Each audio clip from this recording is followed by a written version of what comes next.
Welcome back to Harper Living, you guys. I am so excited. The summer is here and I am gonna bring you some amazing recipes. First one being an amazing appetizer. We're all busy, we're all attending parties, we're all hosting parties. So guess what? You need an appetizer that you can make in a flash, like in 5 minutes I'm talking, and it is a crowd pleaser. It is bruschetta.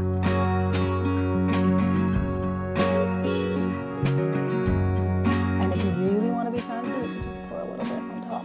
That's what was missing. That's that extra little you're out to dinner flair thing. Who doesn't love bruschetta? I love bruschetta, and guess what? It only requires like 4 to 5 ingredients. So easy. So let's get right into it. Let's get our ingredients.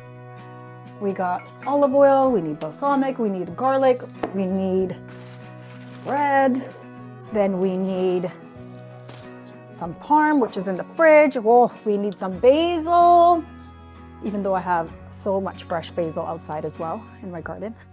And then some parm. That's it. So we got 1, 2, 3, 4, 5, 6, 7 ingredients.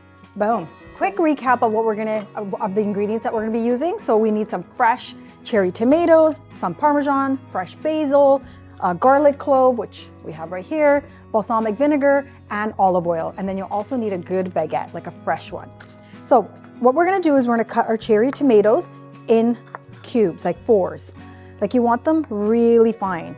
I find when I cut them in half, like even that much, like I really love it diced like that. If I find when I cut it only in half, it's just too chunky and it doesn't sit well on the bread and it keeps falling off. So the smaller your cubes, the tastier your bruschetta will be.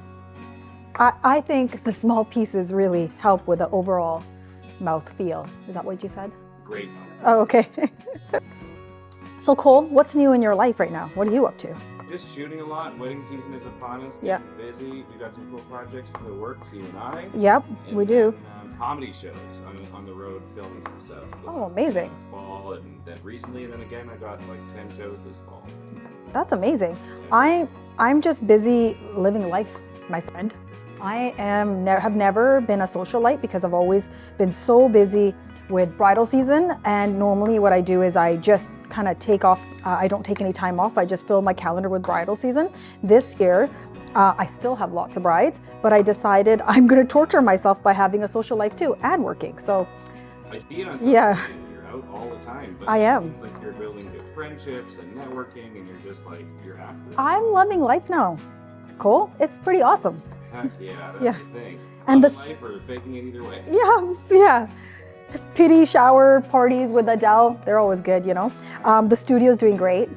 It's always busy. I love it that it's a revolving door for our artists and clients. It's just a place where I get to go and call home. And guess where I'm gonna be going after this? I'm gonna take this and take it to the artists that are working there. They're gonna be thrilled. Yeah, they will be. Lucky them.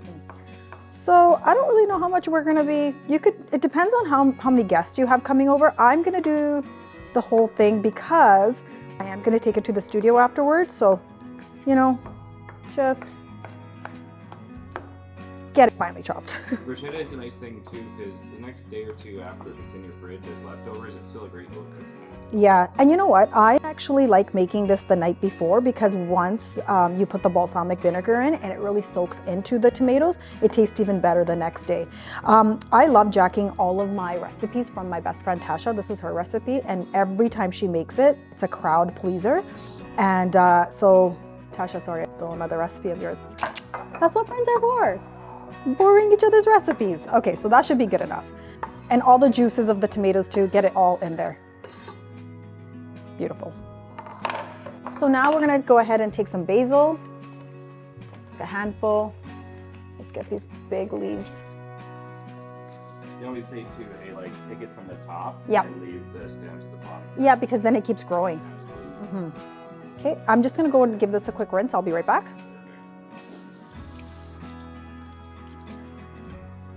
So, Oh, I noticed you got your oven preheating behind you. oh yeah, I do. So while we were talking, I just preheated my oven to toast the baguette once I cut it.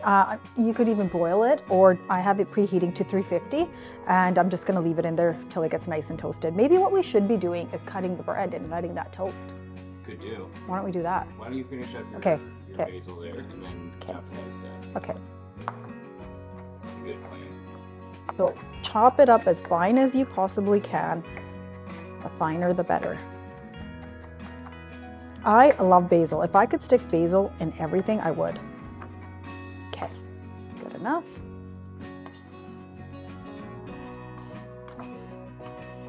Gonna go ahead and slice this and then toast it, because then that way when we're done our bruschetta, our toast will be nice and toasted. So you could cut it any which way. I like to cut my baguette on an angle, so it just looks a little bit fancier and you get more square footage. Yeah, longer pieces. Longer pieces. It does look fancier. It's nice to cut on it. I know, right? Like, it just screams like, I'm fancy. It's like a I pay- sandwich cut down the middle versus down the diagonal. I know. This just looks like you pay high taxes, okay? Okay, so I'm just gonna go ahead and throw that on there. You don't need a whole lot. Normally when we're filming, I have POS girls here. Me or Emma or somebody is always working. Just leave that there. Somebody is always working on that table, so I like to make a lot of food, but today's just gonna be me and you that get to enjoy this. So take really good olive oil. I'm gonna use olive oil as olive oil. This one is garlic infused. Whoa, that's a lot. And just go ahead and drizzle all over your baguette. And what I usually like to do is just kind of gets toasted, both ends. Make sure the whole thing is covered. Both sides are coated with olive oil. Good enough. There we go, sticking this into the oven. Okay, now we're gonna go ahead and do our garlic. This is the worst part. I just never know how to crack this thing open. Do you have a better method? This is the method. Everyone has a different method. I've gotten too lazy just going out of my way to like roast garlic because I have a little roasting. Yeah, you were gonna help me find one. Sense. No, I can't find it either. I know, but the one that I found was at a thrift store. But I've just been like, if I put garlic, because then it just all squeezes out. Yeah. Roasted garlic. But I don't know. There's no good way to do this. I feel Hate it. big. So finely chop your garlic. Has to be super fine.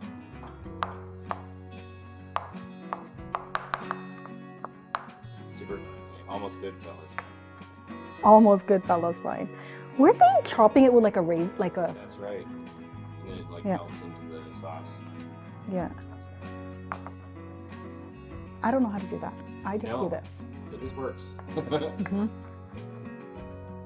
I don't know about you, but I love garlic, so I'm gonna put a lot in there. Yeah, whenever garlic thing says like 1 or 2 cloves of garlic, I'm like "You mean the a whole, head of garlic?" yeah, the whole head of garlic. Same, I'm the same way. And then I feel like I like, you know, have no sensitivity to it anymore. Like I don't even know if it's too much garlic. And I feel like sometimes when I cook, I overuse garlic, because some people that don't like garlic, they're like, oh wow, this is garlicky. And I was like, really? I don't taste it. People have sensitivities to garlic. You know, garlic is so good for you. I'll tell you guys something. My allergies are so bad. They're so bad to a point where even now when I'm talking, I could hear myself echoing in my head, like my sinuses are clogged. But my mother-in-law always makes me this home recipe of hers to get rid of my allergies. And it is garlic chopped finely like this in honey. And you let it sit and soak for 2 or 3 days. And then you just take a tablespoon of that and eat it, and your allergies go away. So I'm gonna do that actually after this. I just remembered that's what I used to do when I lived with her. She used to always make it for me. Okay, garlic goes in. And then we are going to add some pepper. I love pepper. And I'm gonna get really good salt. You wanna use good kosher salt or garlic salt or even like truffle salt. Here, I have a really good truffle salt. Yeah, we fancy, so fancy. Okay, just a little bit of that. That looks good. And then we're just gonna grate our cheese in there. And also keep an eye. Oh, we burnt them. Well, you're gonna try part 2. Yeah. Now you're just gonna go ahead and add your own Parmesan. It's up to you. If you love Parm, go heavy. If you don't, it's your personal preference. I'm just gonna keep going until I feel like it looks like a mountain. I love Parm. Who doesn't love cheese? Come on, cheese is good, right? Okay, once you've done that, let's add in our balsamic vinegar. This one is just our traditional 18-year aged balsamic. So try to use good balsamic, and I love balsamic, so there you go. And a little bit of olive oil. You want extra virgin olive oil because we're not cooking with this, we're eating it.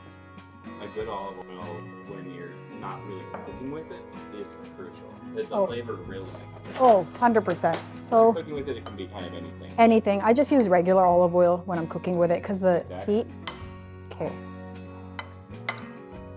Look at that. Looks great, eh? So far, so good.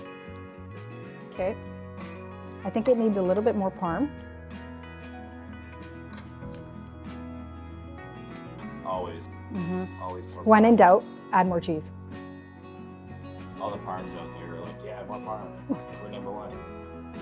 You know that's a Punjabi name, parm. I know. Some parms. I know some parms too. Okay. All right, so let's do the taste test. Good. Yeah, let's do the taste test. Here you go, bro. Cheers. Oh, I was close. Cheers. Every time. That is so good. Bruschetta. That is so good. See, I feel like a gourmet chef, and I was like literally took no time at all. So let's not burn these this time. Our tostinis are getting toasted. Perfect. And that's about it though. Hey, just wait for your bread, keep an eye on it, Don't don't burn it. burn it. Yep.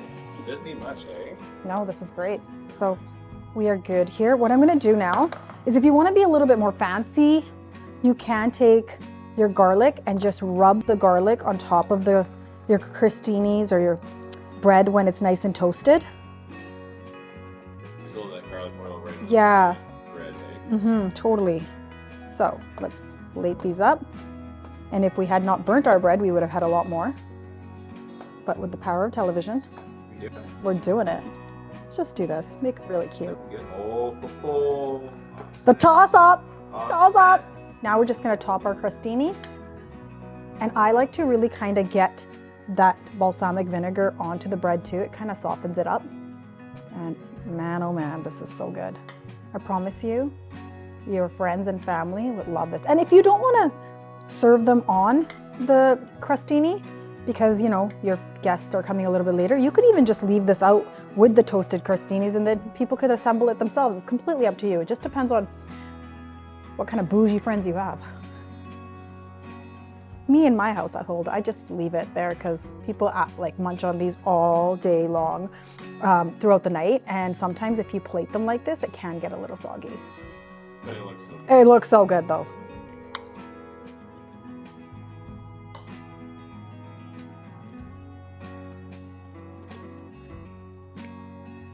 Well, this is balsamic glaze, so it's just a reduced version of balsamic vinegar, which turns into glaze. And if you really want to be fancy, you can just pour a little bit on top. That's what was missing. That's that extra little you're out to dinner flair. Okay? This is that extra little I pay high taxes. So, you and I, my friend, are gonna try this. Should we go get Souk? Should I make him a gluten-free one too? Let's do it. Let's do it. Let's be nice people. Okay. All right. So I made one for Souk as well. Souk there! No, I just happened to be here. What the power of television? Thank you for coming out of your office for me. Of course. Okay, here, try this. Let's do it. Okay, Cole, you try one. Okay. So messy. Here we go. I'll leave the plate for you. Cheers. Okay, you be the. Cheers.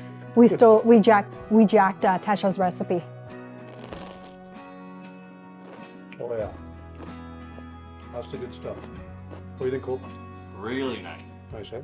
Yeah. So good. I could eat this for dinner, the whole thing. I'm gonna eat it for dinner, the whole thing. It is so good, you guys. I'm just making a mess everywhere. I hope you guys really enjoyed that. That was so easy to make.